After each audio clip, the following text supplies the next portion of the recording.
پیاسا بچہ، عباس کا وعدہ اور خالی مشکیزہ۔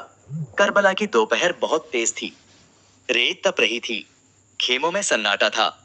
ایک چھوٹا سا بچہ اپنی خالہ حضرت زینب رضی کے پاس بیٹھا تھا، ہونٹ سوکھے ہوئے تھے، آواز کانپ رہی تھی۔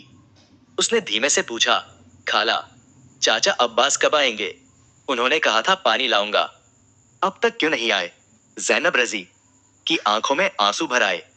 ان کے ہاتھ میں تھا ایک خالی مشکیزہ، وہی جو عباس رضی پانی لینے لے گئے تھے، مگر بنا پانی کے، اور ان کے بازو بھی نہیں تھے۔